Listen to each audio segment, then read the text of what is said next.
Go for the pulls and the pools.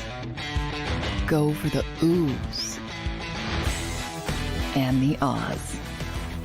Go for the bubbles and the bubbly. Go for the story and the stories. Go for the win. Go to Ocean Casino Resort. Book your trip at theoceanac.com.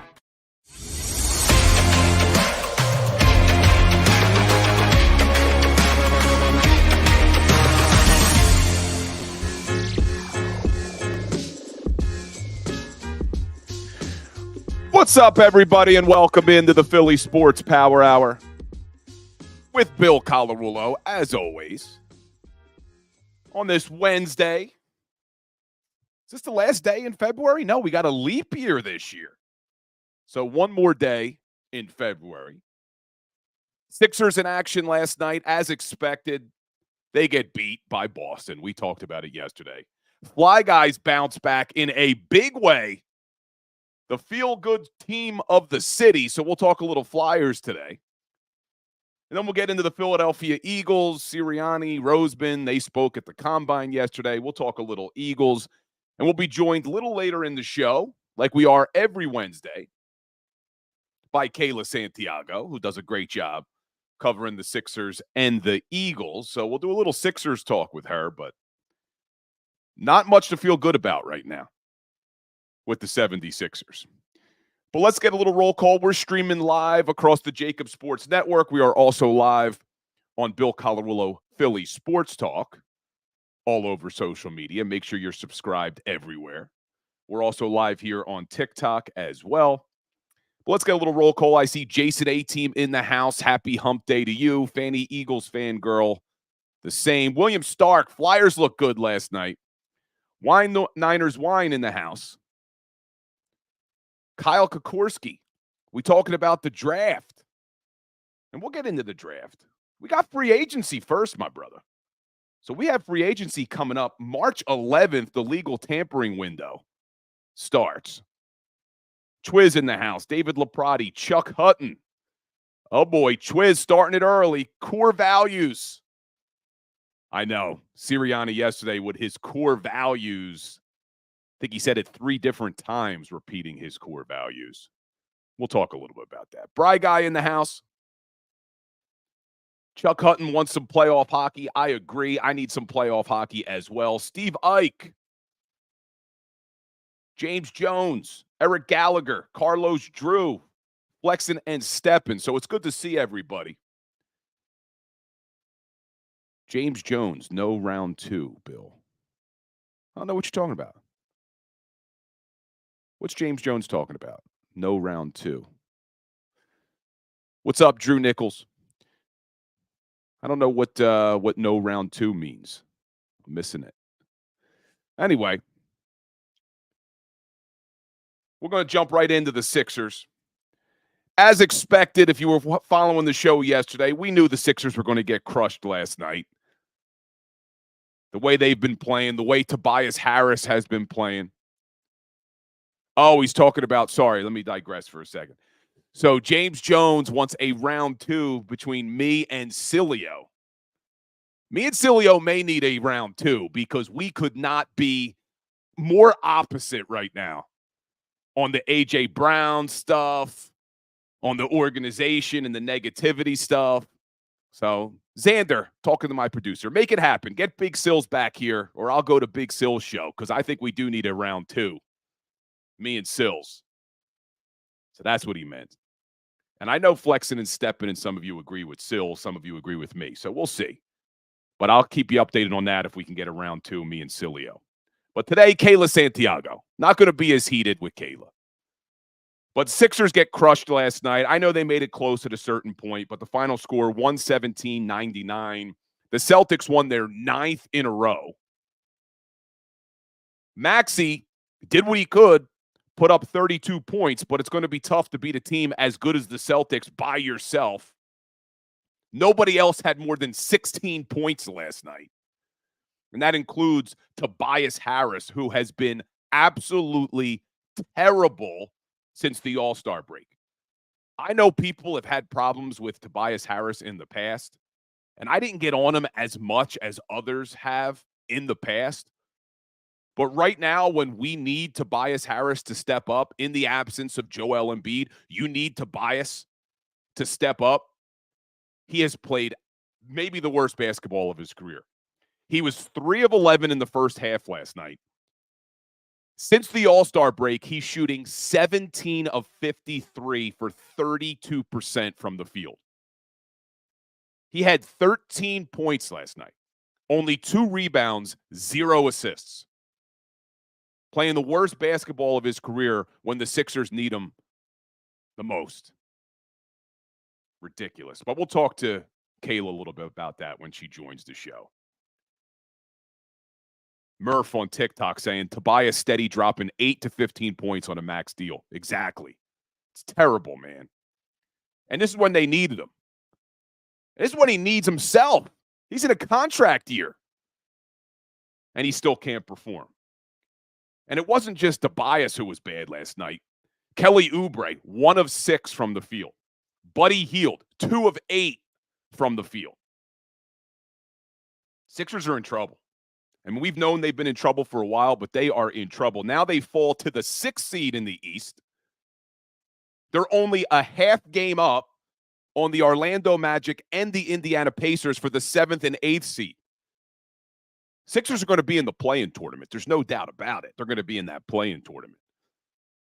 And really, even if Joel comes back, what do they have in this team right now? I mean, they got a lot of old guys, a lot of injuries. DeAnthony Melton finally back in the lineup. He plays a half last night, and now he's out with back spasms. Just not a good time to be a Sixers fan. But really, when has it been a good time to be a Sixers fan? I've said this before on the show, and you guys want to get on the Philadelphia Eagles organization?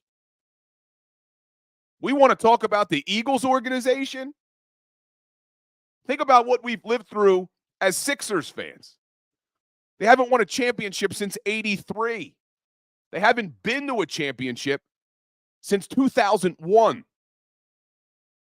We've been to the Eastern Conference Finals, twice in 40 damn years? I think, it was like 85 and 2001. That's it? Sixers got to do something, man. Anyway, let's jump over to a feel-good team. Let's talk some Philadelphia Flyers. Because the Flyers, they play hard. They play really hard. We've talked about it. The way they block shots, how they stick up for one another. And they are young. They're well coached. And they're fun to watch. They went nuts last night. It was 1-1 going into the third, and they end up winning that game 6-2. I know they put 2 empty netters in, but they came out flying in that third period. And I love it. TK's out. Travis Konechny's out again. So they call up Bobby Brink from the Phantoms, and 3 minutes into the game, Bobby Brink nets a goal. Another rookie, Tyson Forrester, scores again early into the third to take the lead. That's Forrester's 4th goal in 3 games. So this team is young. They're fun to watch. They play hard. And they needed that win last night. We talked about it yesterday on the show, how close the standings were in the Eastern Conference, especially in the Metropolitan Division. They needed that win. They had lost 4 out of 5 games, and they showed up in a big way last night. And Sam Ersson, another solid performance in net. There's nobody behind them, unfortunately. But Ersson played all right last night. But it's still a tight race. They needed that win because going in, I told you they were only 4 up on Washington. Well, now they're 6 up on Washington with the win. They were only 5 up on the Devils. Well, the Devils won last night, so that was a big win to keep pace being 5 up. And they were only 7 up on the Penguins, and the Penguins have 4 games in hand, and the Penguins won last night. So that was a big win, not only to get the mojo right, but for the standings in the Metropolitan. And if they don't win the Metro, well, now we got to look to be one of the one of the 2 wild card teams in the Eastern Conference. Well, they were 2 points behind the Tampa Bay Lightning for the wild card. So winning last night, they're now tied with the Lightning. So that was a big win across the board for the Philadelphia Flyers. And I love the way they're doing it. The young guns, man. The young guns. They actually dropped Sean Couturier to the 4th line last night. So we'll see. Hopefully he's okay coming back from his back surgery, missing a couple of years. Now you're getting to that point of the season where you start to wear out a little bit. But good stuff from the Flyers last night. And talking about the young guns, well, let's talk about the Philadelphia Eagles now. Speaking of young guns. Because one of the things that Sirianni and Roseman talked about was relying on your younger players. And it was interesting because they each kind of gave a different answer. Howie Roseman talked about the importance of them not being afraid to play their younger players and that he's talked to Nick Sirianni about this. But then Sirianni basically says, look, we're going to play whoever gives us the best chance to win. So they do need to get on the same page with that. Because I think they're going to have to really rely on young players this coming season. I want to see them go out. We talked about it yesterday. I want to see them go out in free agency. I want to see them bring in a stud linebacker. I'd like to see them bring in a stud safety. But even still, even if they do that, even if they bring in Patrick Queen, which would be my dream, and a star safety, you're still going to be relying on a lot of young guys, especially on the defensive side of the football. So I did like to hear Howie Roseman talk about they want to start getting these young guys involved because one of the problems we saw in Nakobe Dean's rookie season, he only played 34 career snaps. So then when we go into last year, and this is why I had such a problem with them relying on Nakobe Dean, we didn't know what we had. You didn't know if you could rely on Dean. And now you have a similar situation with Nolan Smith. Now, he played more than Dean did his rookie year. Nolan Smith played 200 snaps. Dean only played 34 snaps. But you still don't know what you have in Nolan Smith. And I see on TikTok, Philly Cards asking about, what about Snead this offseason? And obviously he's referring to L'Jarius Sneed from the Kansas City Chiefs. I don't think that's going to happen. I don't think you're going to see the Philadelphia Eagles get Snead because what's being reported now is that the Kansas City Chiefs are most likely going to franchise tag him and then listen to trade offers. So I don't think the Philadelphia Eagles are going to give up draft compensation to get a guy like Snead and have to pay him a ton of money. And if you follow me, I wouldn't be angry if they bring in a corner. I wouldn't be angry about that. But for me, that's number 4 on my list on that defense. I'm actually okay with the cornerback position. I'm not going to be mad if they upgrade it, but not at the expense of linebacker, safety, or edge rusher. So if they have to go out there and spend big money or give up a lot of capital, draft capital or otherwise, to bring in a cornerback, and that prevents them from getting a linebacker or a safety or another edge rusher, then I don't want to see them do it. If they could do it all, great. But I'm actually feeling better about the cornerback room than I am about linebacker, safety, or edge rusher. And we talked about it yesterday on the show. You look at the cornerback room, there's a lot of young, promising guys. Keely Ringo, I have a lot of high hopes for. Isaiah Rodgers, who they picked up from the Colts, a lot of high hopes for him. Even Eli Ricks, another year under his belt, learning from a guy like Vic Fangio, learning from a secondary coach, Roy Anderson, who they got from Seattle. And you still have Darius Slay. So I'm feeling pretty good about the cornerback room. It's the linebackers. You pretty much have nothing, major question marks. We don't know about Nakobe Dean still. And who else do you have there? So for me, that's priority number one. And Birdman 7070 on TikTok saying Patrick Queen. That's the guy I want. He's still young. I still think he's scratching the surface of his talent in this league. But the Eagles are going to have to rely on some young talent on defense. But for me, linebacker, let's bring in a safety. And I know Sidney Brown was promising, but we don't know what we have in him either. We don't know how healthy he's going to be next year. So it'll be interesting to see what they do on the defensive side of the ball. But for me, priorities, linebacker, safety, and edge rusher. Because Nolan Smith, do we know what we have in Nolan Smith? I don't think we do. I was high on him when they drafted him out of Georgia. I liked the pick. I think he can develop into a really good edge rusher in this league, but we just don't know. And you can't go into this season, even if they bring back Reddick, even if they bring back Sweat. I know both of those guys are in the final years of their deal. But even if they're able to extend both those guys and you bring them back, you need depth in addition to Nolan Smith. So we'll see what happens. But you look at these young guys, there's going to be a lot of guys that have to contribute next year on the Eagles who are entering into year 2 and year 3. You look at some of the rookies from last season. Jalen Carter. He played 600 snaps last year. I'm expecting big things from Carter in his sophomore campaign. Nolan Smith, we just talked about. He only played 204 snaps. He's got to step up in a big way. He has to show that he was worthy of that first-round draft pick. Then you have Tyler Steen, another rookie. Now, he's on offense, but he may be your starting right guard. If Jason Kelce retires, you're moving Cam Jurgens over to center. Tyler Steen may be your starting right guard. Then Sidney Brown we talked about. Keely Ringo we talked about. You have Moro Ojomo entering into his second season. He'll be depth at the D-tackle position. Undrafted last year, Eli Ricks. I'm excited for him. We talked about it.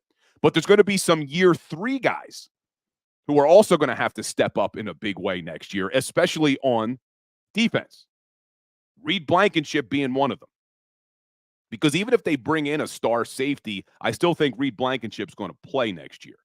And I see in the chat, Drew Nichols asking if Kevin Byard is gone. There's just no way Byard is back under his current deal because his cap hit skyrockets to $14 million this year. So unless they renegotiate Kevin Byard's deal, he's out of here. So we'll see what happens there. Another third-year player, Jordan Davis.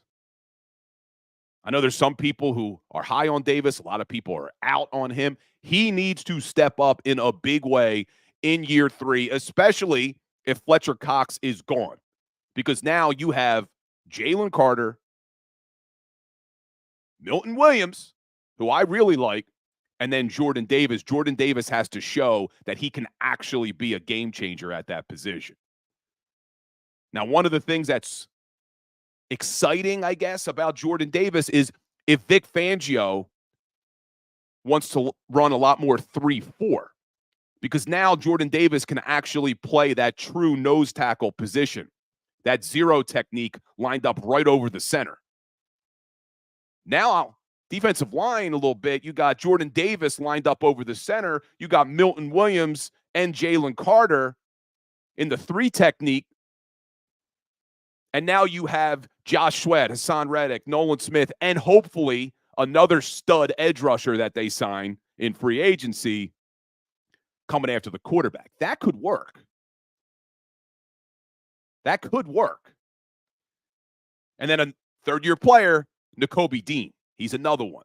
What do we have? So I want to see them really build defense in free agency and make some draft picks on that side of the ball. But what the Eagles really need is to develop these year 2, year 3 players and contribute. Because if you follow me, you know one of the issues I've had with this defense is there's a severe lack of young talent that were contributing over the last couple of years. But we're going to take a break. And when we get back, We should be joined by Kayla Santiago. I don't see her checking in yet, Xander. We may have to follow up. She's usually here by now. So Kayla should be joining us after the break. But we'll take a quick break. We'll do some Sixers talk. We'll do some Eagles talk on the other side. Don't go anywhere. Hit that like button. Hit that share button. We'll be right back. Go to get your game on. Go for the beers. Go for the cheers. Go for the hit and the hits. Go for the stakes and the stakes. Go to get your parlay on. Go to get your party on. Go for the scene. Go for the screens. Go for the gallery. Go for the win. Go to Ocean. Visit theoceanac.com to plan your visit. At Pond Lehocky, we've recovered billions of dollars for our clients, and we're confident we can do the same for you. With over 250 years of combined courtroom experience, we've helped over 100,000 injured clients obtain some of the largest settlements in Pennsylvania. One conversation is all it takes to help you and your family get back on track. If you've been injured in an accident, give Pond Lehocky a call.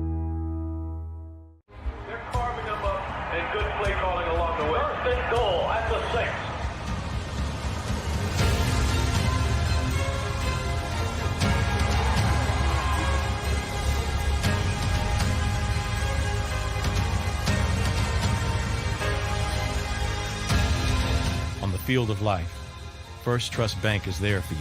Champions on three. 1, 2, 3. Because Philadelphia dreams deserve a Philadelphia bank.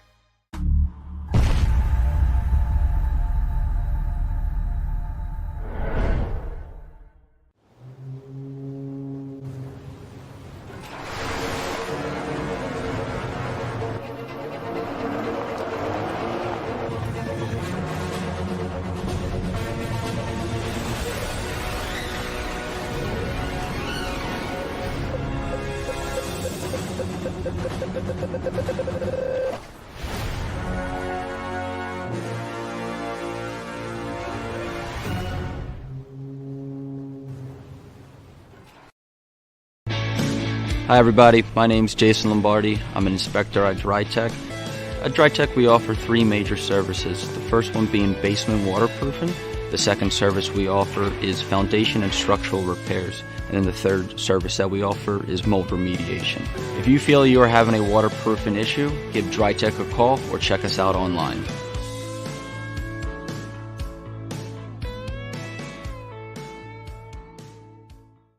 Do you stream on a Roku, Fire Stick, Google TV, or Apple TV? Now you can watch 6ABC 24/7 with the 6ABC Philadelphia streaming app. And the big story on Action News? Search 6ABC Philadelphia and start streaming today. EAGLES, Eagles.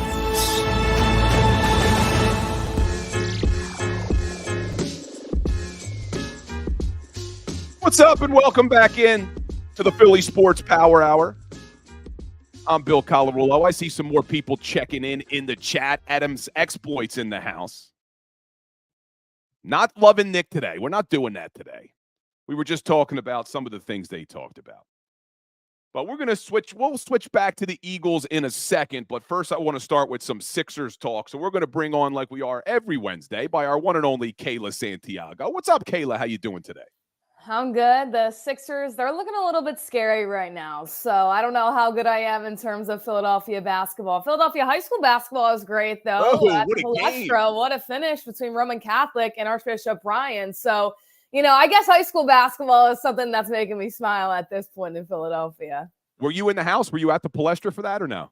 Unfortunately, I was not. I had the option to go, but I had stuff to do at my other job. We're also in playoffs in Salisbury, Maryland, too. So everything's happening at the same time. But I've covered Roman Catholic and Archbishop Bryan extensively, both down here and back in Philadelphia. So I was excited to see the game, go that way. And it was a fantastic finish. And in a building like that, in an atmosphere like that, both those teams deserve to feel that. Just, of course, one team has to go home with their heads down as losers, which is always unfortunate in a championship game.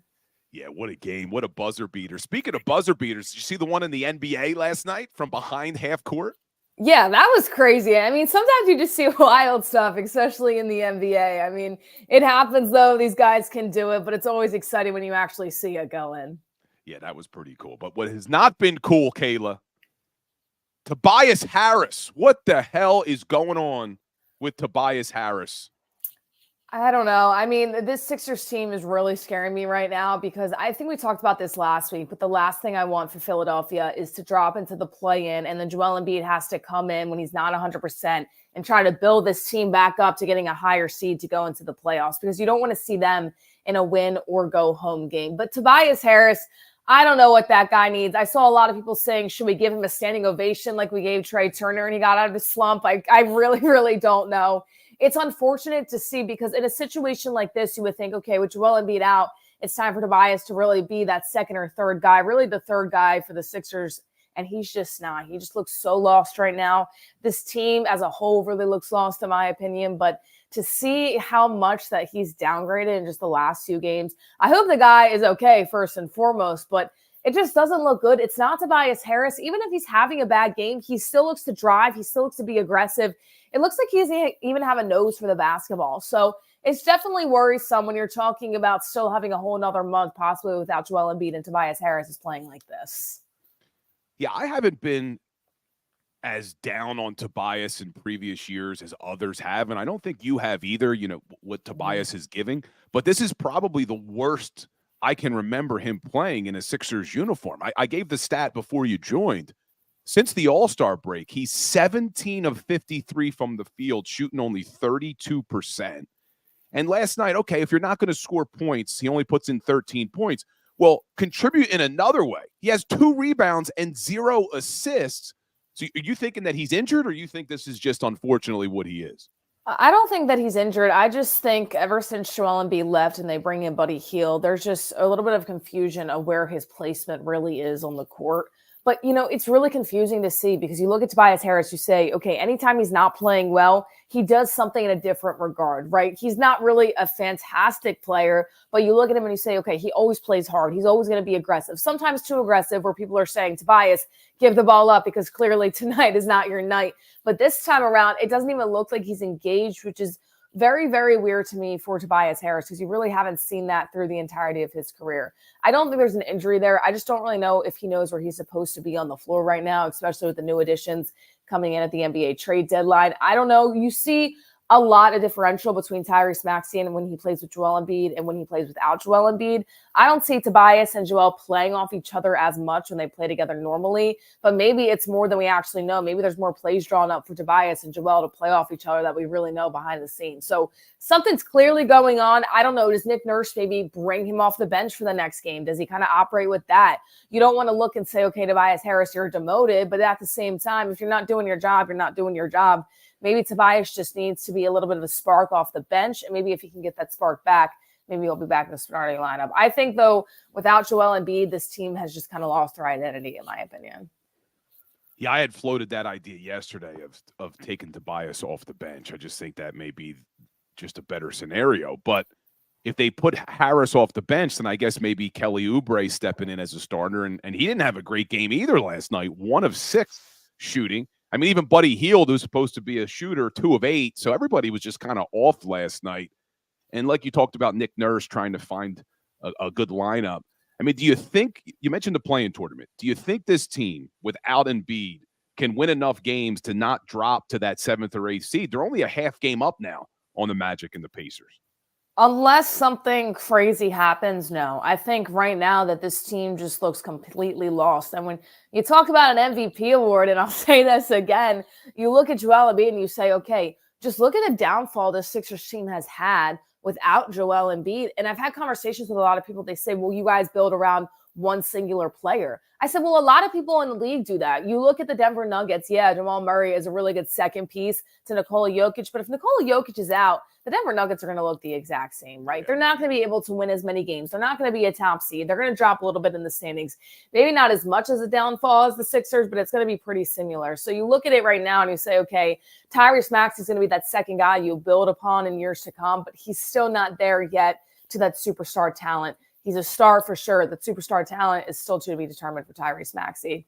So I look at this team right now, how they're constructed. I mean, they just have no defense in the middle. And I was talking to D. Lynham a little bit, who covers the Sixers and the Blue Coats, and she said just Joel Embiid, the presence of him in the middle. I think teams just get scared and don't want to drive on Joel Embiid. His presence alone makes a difference on this team. So not having that there, and of course his talent, his scoring ability, everything else he does on both sides of the ball, it's going to be tough for me to believe that the Sixers can somehow get above play-in tournament. And that's the last thing I think they need to do. But right now, unless they completely reconstruct how they play, it's going to be really, really tough for them to keep going up in the standings. Who would have predicted before the season started that the Philadelphia Flyers may be playing longer than the Sixers are this season? Now, are you a Flyers fan at all? You do hockey at all? I am. So I love everything Philadelphia, including the Union as well. So I definitely love all that. I love the game of hockey too. So, when everything's kind of happened this year, a lot of stuff happening with Philadelphia Flyers, Carter Hart and things like that. When they had him, and you looked at that team before the bubble, I thought they were going all the way. That team was so good. And then COVID happens. I'm like, okay, well, literally COVID ruined this Flyers team. So now you look at it, and it's really fun when the city of Philadelphia is bought into hockey, because that atmosphere is absolutely electric. So I'm excited to see that they're doing well. I never would have thought that we'd be talking the Flyers over the Sixers, but hey, here we are. It's Philadelphia. Anything can happen. Yeah, I'm fired up about that. And you mentioned the Union. So, I do the 97.5 The Fanatic show on Saturdays and Sundays, and we put up a Twitter poll 2 weeks ago about what's going to be the next team to win a championship in Philadelphia. And Twitter gives you 4 options. So, of course, we put Eagles, Phillies, Flyers, Sixers. A lot of Union fans came after me for that, for not including the Union in the Twitter poll. So, yeah, Union got a shot, too. They got a pretty good team. Well, yeah, they were in the championship last year, and they were another Philly team that went to it and lost in the championship game. Yeah, so it was a rough year. It was a rough year. It was an exciting year when you look back. You say, oh, wow, all your teams were so good. But you're saying in the moment, it was definitely a lot of heartbreak. But yeah, I mean, the Union are the real deal. I love watching them. And it's crazy to think, soccer is not as big in Philadelphia, even in the United States. But you go to those games, and they are a whole ton of fun. They've got a huge fan base for the Philadelphia Union. So, you look at that team and you say, okay, they could probably be next. And I think a lot of Philadelphia would rally behind them. Yeah, they are exciting games. I'm not a huge soccer fan because I always was playing football, American football, I should say, but not a huge soccer fan. But those games are fun. The fans go nuts at those games. But let's talk about American football then for a second. So you and I haven't had an opportunity to talk since all of the drama came out about A.J. Brown, and then A.J. Brown calls into a radio station, and now our friend on this station, Dan Cilio, calling him A.J. Owens, and I've been defending A.J. Brown. I don't think A.J. Brown is a diva. I don't think that anyone who is calling for him to be traded knows what they're talking about. So as I preface that, now I'm going to ask you, what do you think? And I just said no one knows what they're talking about if they want him traded. What do you think about A.J. Brown, Kaylee? Listen, I think after all of everything that happened this year, I'm surprised there wasn't more of A.J. Brown saying this during the season, because after everything that happened, the frustration that we saw on the sidelines of A.J. Brown, he could have easily said this, that, and the other on every single radio station, on every single TV station, spoke out on Twitter and caused all this havoc. I'm glad that he waited until after the season to really say something, but clearly something was going on with A.J. Brown and how he fell and yada, yada, yada, things like that. So you look at this right now, and to me, it doesn't remind me of Terrell Owens, because if it was T.O., A.J. Brown would have said this during the season in the locker room. He waited till after the season to give that long-winded 13-minute interview about how the year went after the season was over, right? So to me, I get people can say, oh, he's a diva, he's this, he's that. I honestly don't really care. He's a baller. I want him with the Philadelphia Eagles. Clearly, him and Jalen Hurts, I think they have a good connection. Personality-wise, they might differ on some stuff. It seems like Jalen's a little bit more laid back, and AJ's kind of, if something goes right, he's really hyped. If something goes wrong, he's a little bit emotional about it. In a good way, trying to rally the troops type thing with A.J. Brown. So if people are saying to trade A.J. Brown because he made some comments on the radio or on Twitter, they're absolutely crazy. I mean, everybody got their feelings hurt about it. To me, I don't really care. I know that he's a baller. Sometimes, I think with this new age of social media, you can kind of go on, say anything you want, when you want. When emotions are high, you might put something out there as well. So it happens. I don't really think A.J. Brown is that big of a problem, though. Yeah, I agree with you. I mean, I look at his production on the field, and I talked about this at length earlier in the week. His production on the field is one thing. He's now sits 1-2 in franchise history for the most yards in a regular season. In his first 2 years, he sets the record 1-2. And when you look at him off the field, there's been articles about people questioning Jalen Hurts' leadership style in that locker room.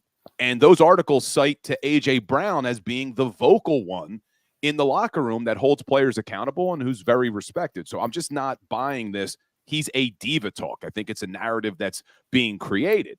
But I think he's just a vocal leader, in my opinion. Like, going to your point, I think that he's just, when he talks and he's in pure emotion, and everybody gets like that, whether, for us, if we had a good broadcast, we're super hyped. If we had a bad broadcast, we might think certain things, but we might not say it. I think A.J. Brown just says the things that he's thinking. I think that's all it is, to be honest. Yeah, and what I was saying about Jalen Hurts, they want him to be a more vocal leader. And this isn't just coming from one person. It's not just coming from one tweet. We had Jeff McClain reported earlier in the year. You had Joe Santoliquito on Bleeding Green Nation write that in his article at the end of the season. And most recently, Derek Gunn, our friend Derek Gunn, tweeted out, in addition to something else, which I'll talk to you about in a second, talked about Jalen Hurts changing a little bit since he got that contract. So you're starting to hear some things about Jalen Hurts. Are you concerned at all about Jalen going forward as a leader? And then I'll talk to you a little bit about on the field. I think my only concern, and we talked about this with Nick Sirianni too, right? I said if Nick Sirianni doesn't show up this year, then clearly something is wrong with the head coaching position. I think it's the same thing kind of for Jalen Hurts. I think this year is a testing year for the quarterback and the head coach. You look at it and you say, okay, if there's another year where Jalen Hurts still is having these comments about him not being a leader, about him not really being able to lead the troops. I mean, as a quarterback, I think that's just something you have to do. That's your position. You're the leader on the field. You're the one that everybody looks up to. You need to have some vocal leadership in you. I'm not saying that he needs to be the guy that is the hype guy that's screaming on the field, that's super excited. I think this year, though, leadership-wise, I think he got more in his head about what he was doing wrong, about the losses that really fell on him. I think it might have been hard for him to be like, okay, well, let me put that behind me and just go try to lead my team. Hopefully this year that's a little bit better. And if it's not, I think that's when you have the conversation of, is he really a leader? Is he the right fit? I think this year is going to be the testing grounds for both the QB and the head coach. And now let's look on the field. Jalen Hurts, the way he played in 2023 versus the MVP caliber he was in 2022. Which version are you expecting to see this coming season? I think in between, if I'm going to be honest. I don't think he's going to be at that level of the MVP caliber quarterback when we look at the opening season this year for the Philadelphia Eagles. I think he could get there and play at a high level, but I don't think that it's going to be week 1, week 2. Wow, Jalen Hurts is completely back. I think a lot happened last year, and a lot's going to need to happen this offseason. You also have 2 new coordinators coming in, and you're going to see how the offensive coordinator really matches up with Nick Sirianni. So that's going to be a conversation, and those guys are going to have to get comfortable. Those guys are going to have to get ready together and everything like that to get ready for the season. So I think that will take some time to adjust as well. I don't think it's going to be a snap of the finger. Jalen Hurts is back, but I don't expect him to play as bad as he did last year, because I think a lot of people, including myself, believe that a lot of that had to do with Brian Johnson's play. Oh, right on a great point about Brian Johnson. I still got you. I still have you on TikTok, but I don't have you on YouTube. Do you have me now? Now she's back. Yeah. It All right, looks like our Wi-Fi building just went out. So yeah, you said a lot of that had to do with Brian Johnson, then you froze on us. Yeah, I think a lot of that had to do with Brian Johnson. So you look at it now and I say, okay, well, Brian Johnson wanted Jalen Hurts to step back, nobody behind him, and throw the ball. And to me, that's not Jalen Hurts' game. I mean, you look at it right now, and I look at the Ravens the same way, right? Because I think Lamar Jackson and Jalen Hurts are very similar quarterbacks. I'm not saying they're the same. I'm not saying one's better than the other. I'm saying they're very similar. When you look at the AFC Championship game, Lamar Jackson barely ran the ball at all, and they wanted him to throw it so much because maybe they wanted to have a narrative out there.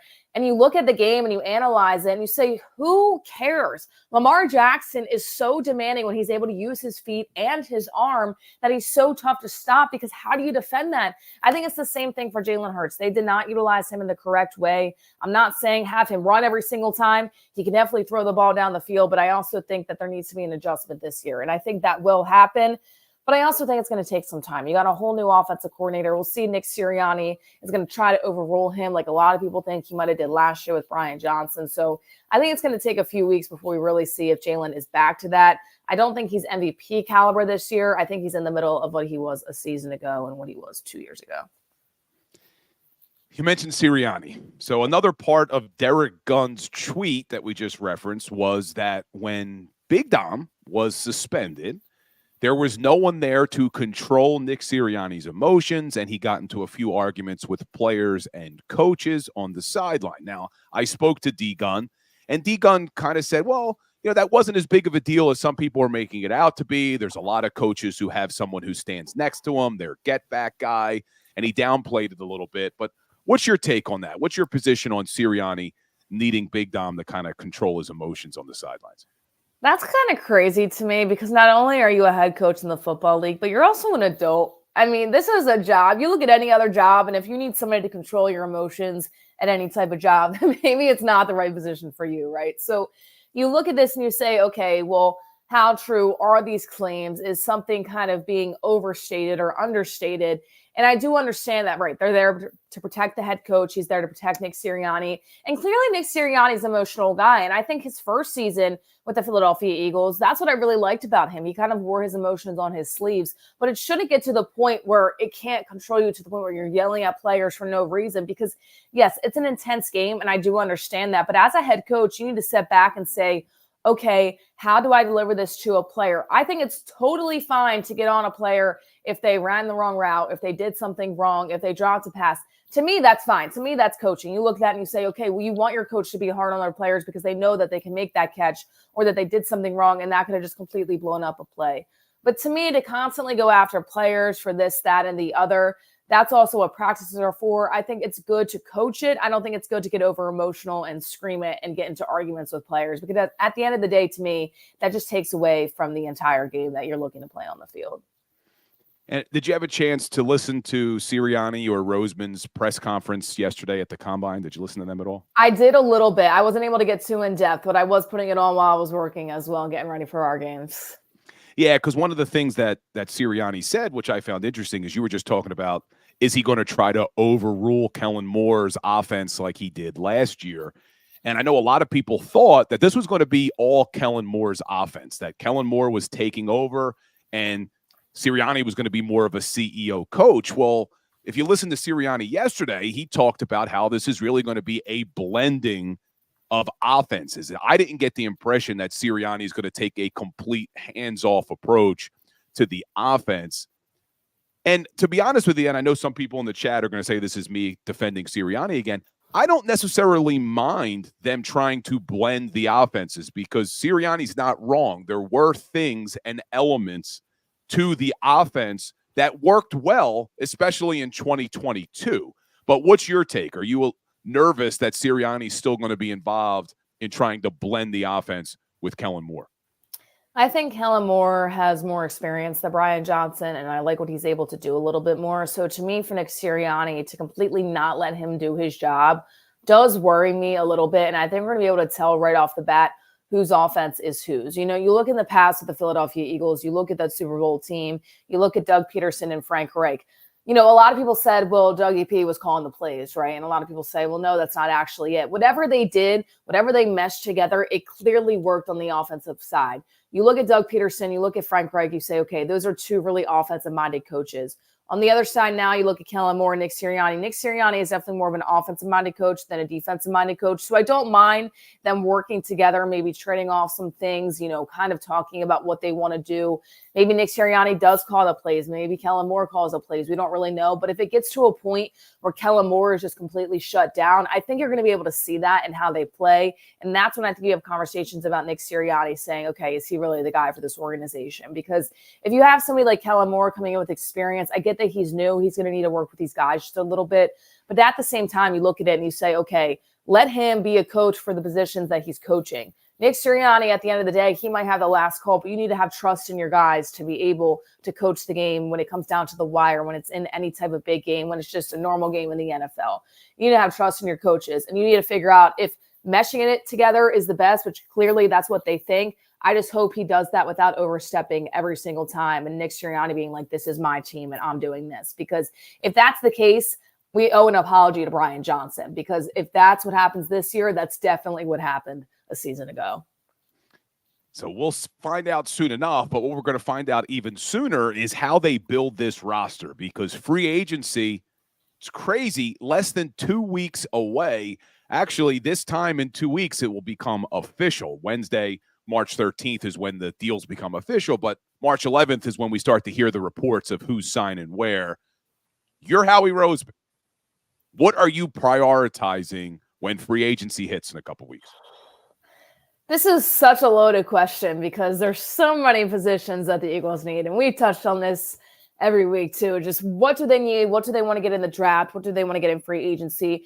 I think when you look at free agency, I think that you look at your secondary right now. I think there's just a lot of pieces that need to be fixed. And you look at, a lot of young guys that came in and who they're going to get back. You look at somebody like Sidney Brown, who, by the way, went down with a torn ACL in the last game of the season. So who knows when he's going to be able to come back, be effective. And he's only in his second year. I did like how he played and actually put some effort out there, but I think you're going to need other guys. Also, I heard you talking earlier before I came on, a third wide receiver, I completely agree with you on. Injuries can happen. Stuff can happen. You look at this year with Dallas Goedert being out a good amount of time this season. So I think a reliable third wide receiver is going to be somebody that you definitely want on your team because you look at defense, you look at offense, there's definitely holes to fill in the offensive side of the ball. And if they're going to want to pass, they're going to need to have another guy out there that can actually catch the ball and run the correct routes.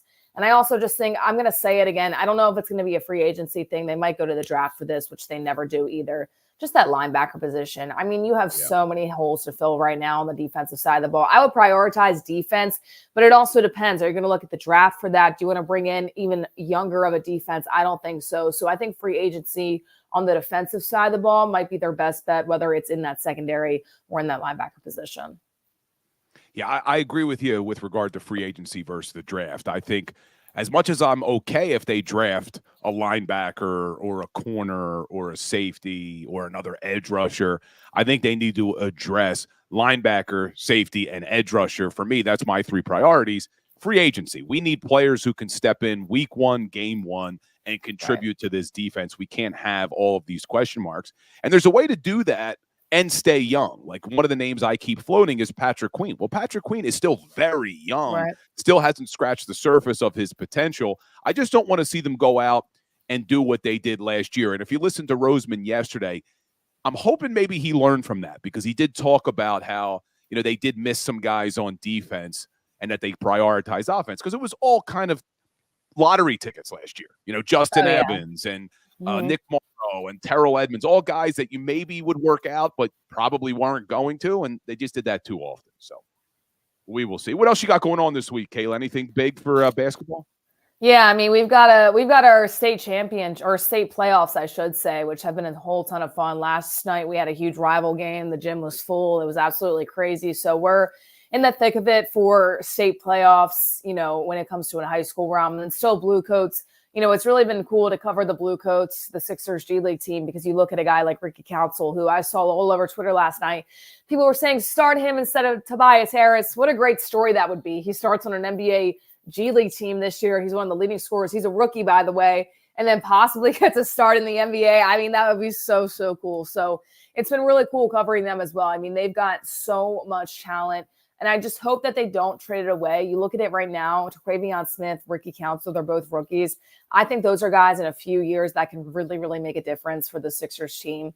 But you also look at trades for next year and things like that. And I just hope they don't give those guys away because they're truly special. So it's been fun covering them. I'll be there for Philly 57, CBS Philadelphia, of course, covering the Blue Coats. And then, like I said, we're in the thick of state playoffs right now. So it's been crazy in Delaware and Maryland, but a whole ton of fun at the same time because I know people think, high school sports, well, they get a whole ton of fun when it comes to this time. And then the week after that, we've got the conference championships for college hoops as well, the MEAC tournament. So we're busy when it comes to basketball, but I love it. Well, Kayla's always busy. Hardest working woman in the business, I think. I remember when we used to do our Eagles shows, man, you drive all the way up from Maryland and then back down for the basketball stuff you were doing. So Kayla's all over the place, but does a great job. And the Power Hour crew loves you. I know you're checking the chats here. They love when Kayla joins the shows on Wednesday. So I do appreciate you making time. I know how busy you are. Yeah, absolutely. I love being on, talking Sixers and Eagles and Flyers and Union. I just hope that one of these weeks we can talk positively about the Eagles and the Sixers, because it looks like Joel Embiid possibly might be back by the end of March, according to Woj. There's been some reports that he might come back and try to get back into that lineup before playoffs. So you never know. But right now for the Sixers, it's not too positive, which is tough to come by. It's just been rough watching them. Yeah, that would be great if we could get Joel back. But Kayla, we love having you here. Thank you so much for making time. Make sure you're following Kayla everywhere: Twitter, TikTok, Instagram. She does a great job covering all sports. But Kayla, we'll talk to you next Wednesday, hopefully. Have a good week. Yeah, absolutely. You too. Thank you. Kayla Santiago joining the show. Does such a great job. And I see you in the chat. I think you like Kayla better than you like me, and that's okay. That's okay. But, yeah, I have her live on TikTok as well, so she's able to join on TikTok. But check out her TikTok if you guys are on TikTok. She does a nice job over there as well.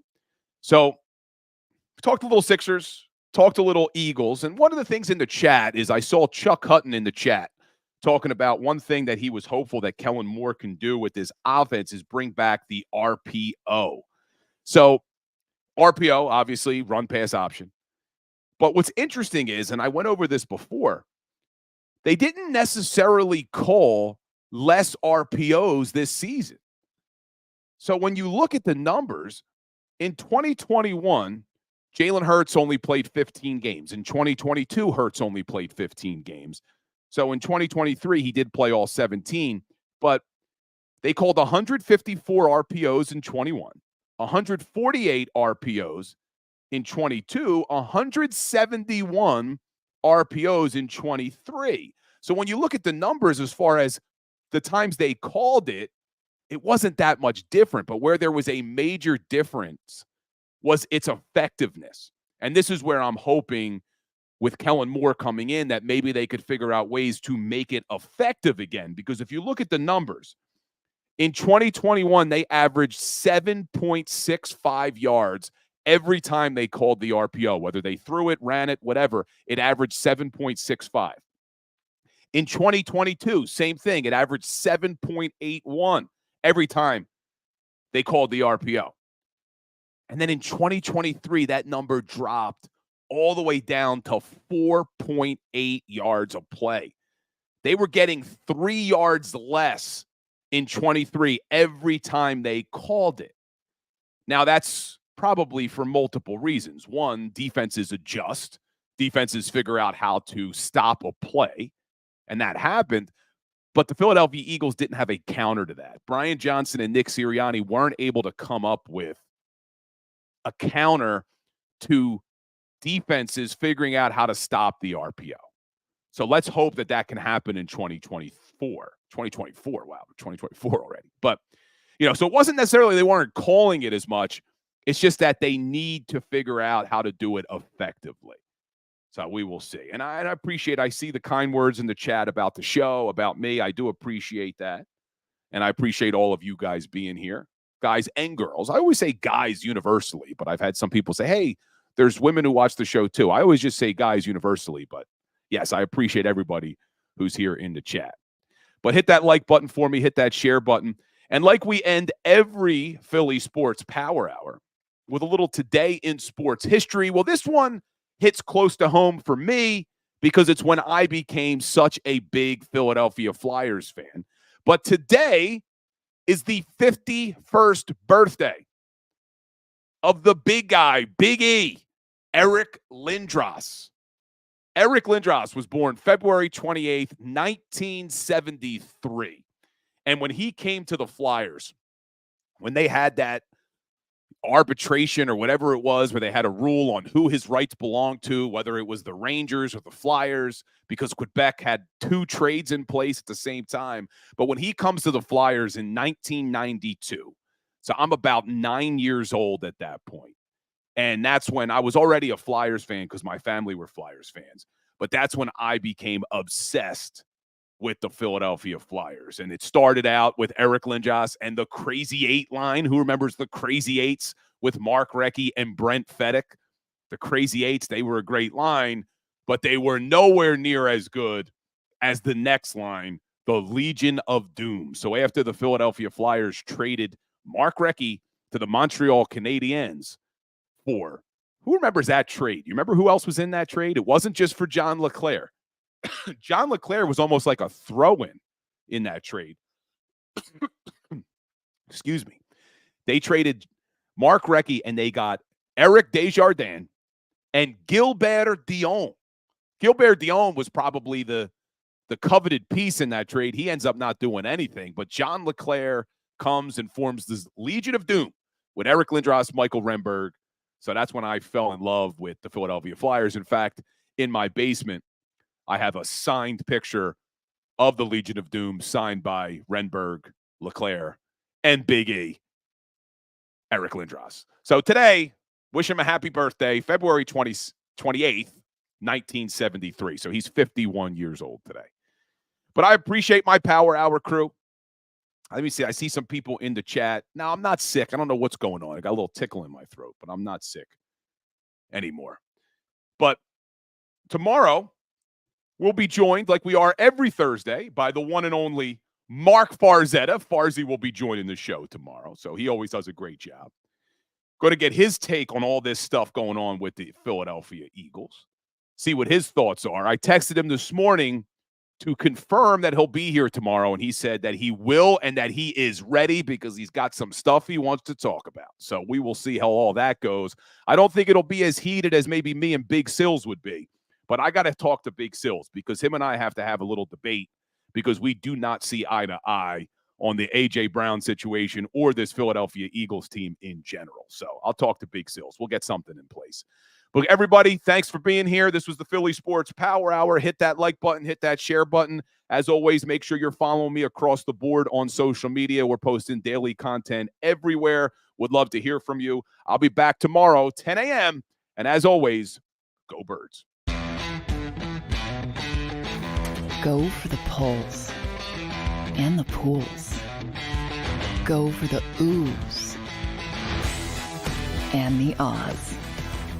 Go for the bubbles and the bubbly.